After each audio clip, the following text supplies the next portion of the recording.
Hello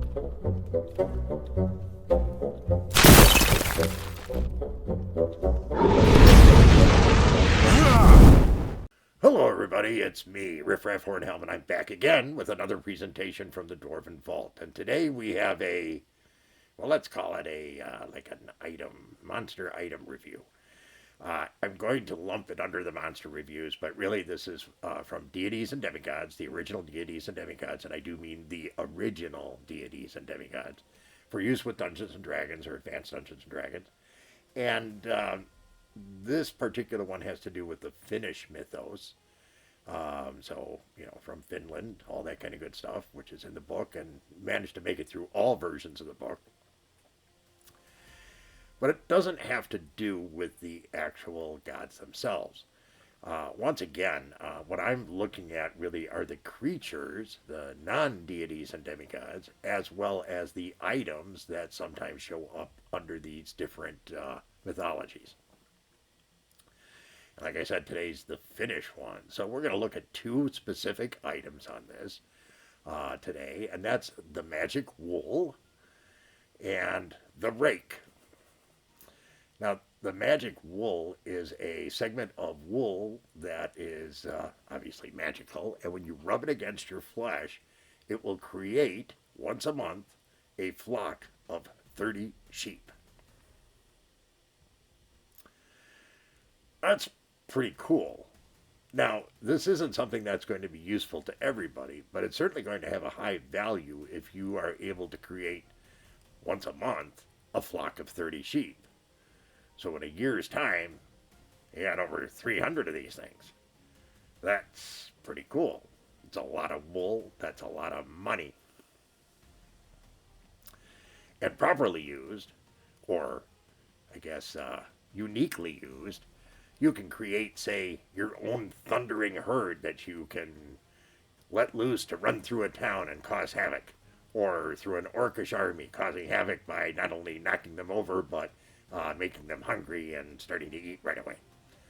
I could see some really fun things you could do with this magic wool.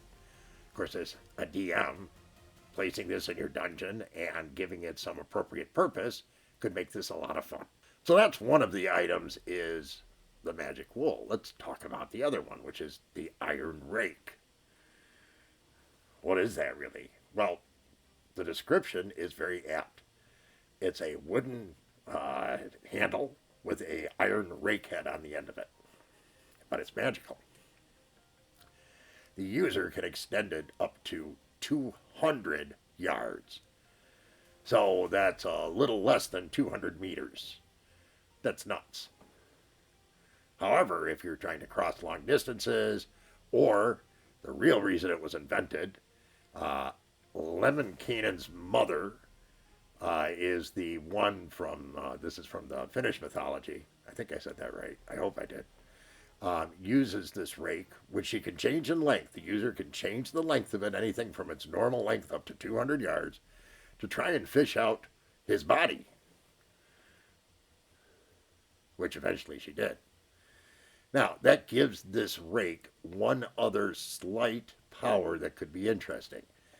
If it's within range of the rake and you know the approximate location of something underwater, specifically underwater, you have a 10% chance of snagging that item using this rake. Even if you can't see it, you have a 10% chance.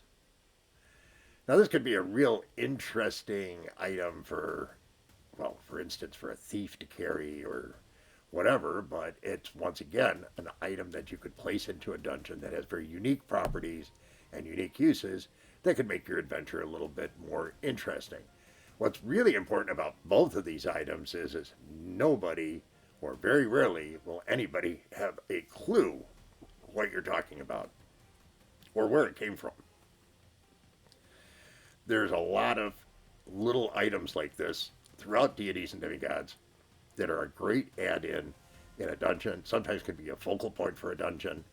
And I've talked about both creatures and items. This time it's items, but we'll be back with more because there's a lot more where that came from. So those are the interesting items from the Finnish mythology that I thought would be cool to bring to you today. The magic wool and the iron rake. Sounds very mundane, and neither one of them are that crazy powerful, but both are really interesting items. Think about using them in one of your adventures. Well, that's it, folks. Hope you found that interesting, educational, enjoyable, all that kind of good stuff. If you did, please be so kind as to leave us a like. Consider subscribing if you haven't. But drop us a comment or share with your friends. But most of all, come back and see us again real soon. We thank you so much for your very kind support. Take care, everyone, and remember, dwarves rock!